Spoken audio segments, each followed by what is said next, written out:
Hello everyone, and welcome to the inaugural, the very first College of DuPage Police Department podcast. My name is Lieutenant Munsterman, and joining me today is Officer Gerard Grabowski. Gerard's been with our police department for approximately 3 years. He's a member of our department's crisis intervention team. He is a juvenile officer, and he's also one of our department's bike officers. And on top of that, he's also our department's subject matter expert in regards to situational awareness. Gerard. Thank you for having me, LT. It's a pleasure to be here, and I'm happy to talk about situational awareness. Hopefully everyone will benefit from today's conversation piece. I think they will. And we want to thank all of you for joining us on our very first podcast. Gerard, just to get us started here, what is situational awareness? Sure, so situational awareness in a nutshell means being aware of what's going on around you, what's happening in your environment, and by staying aware, being aware of what's going on in front of you and in your environment, you become situationally aware. You know what's happening, you know if there's something going on that that needs attention, you're aware of it. You're not looking down on your phone, which is one of the biggest distraction pieces that I see nowadays, that and earpods.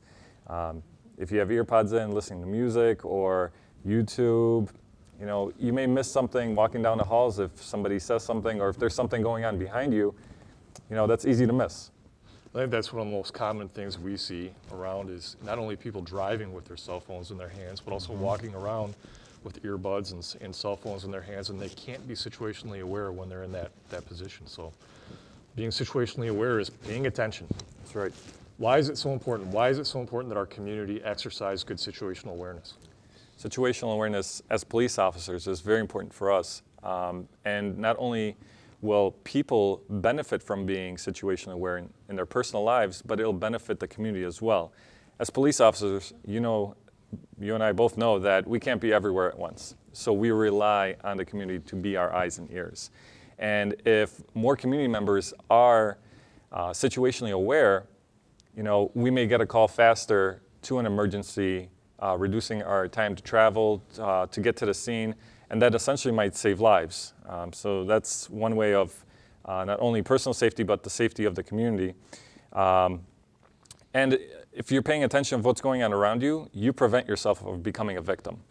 You're not looking down, you know what's going on in front of you, you can hear of what's going on, recognizing anomalies, things that are out of place if, wherever you go.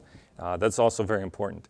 And the best part about situational awareness is that it's not a skill, it's a mindset. So anyone can implement it and become better at it. I love that. That is absolutely true, because even for us, sometimes it's a conscious decision to be situationally aware. So the mindset is critically important. It is absolutely a mindset.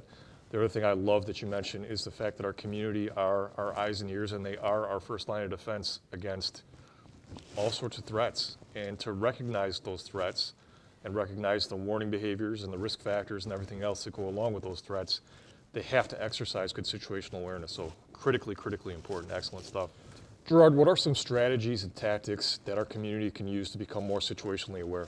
So some things that I tell my friends and family members of how to become better situationally aware is mental preparedness. So running through scenarios in your head. And that's something I started doing years ago, and it helped me become better situationally aware. To give you an example, say, I've been driving down the highway for many years, and every time I would pass by a semi-truck, I would always ask myself, what if a tire would blow out? And every time I would pass one, I would always have an escape route. If a tire came flying by or debris, I know what to do.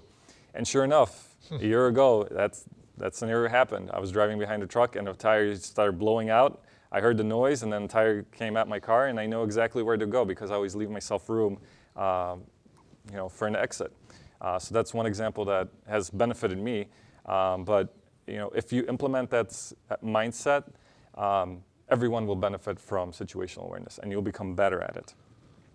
I love what you say about contingency planning, but the key feature there is paying attention to what's going on around you. That's right. And that's the very first step in that, is exercising situational awareness and understanding your environment and who's around you and the vehicles that are around you, et cetera. Maybe you can give us an example of what situational awareness might look like in the college setting. Sure. So I frequent the Starbucks. So whenever I go in there, I see baristas hustling in the background. There's students alongside the windows conversing, studying, reading books. And I see that on a daily basis. If I would go in one day and spot someone that's dressed inappropriately, just sitting in a corner and just eyeing me up and down, that would catch my attention. And I would, keep an eye on that individual, and hopefully nothing will happen, but it's a little odd that, little key features that are not fit for that scenario that I always see every day. So it's all about recognizing baseline behaviors, what's normal in an environment, and then recognizing anomalies, things that are kind of out of the ordinary. And then, not to give too much away here, but your class actually does touch on the OODA loop, which is kind of the next step in how you would orient, decide, and act according to what you see and what you hear and your observations and your situational awareness. Great stuff. Well, Gerard, you've given us a lot of great information today. This is just a short snippet of the class that you offer regarding situational awareness. If people do want to go and learn more, where can they go and find that information? Sure. So we have a lot on our social media pages, Facebook, Instagram, but also the college's email. There's a lot of emails that come out that you could sign up to presentations and classes that the police department offers. So keep an eye on that.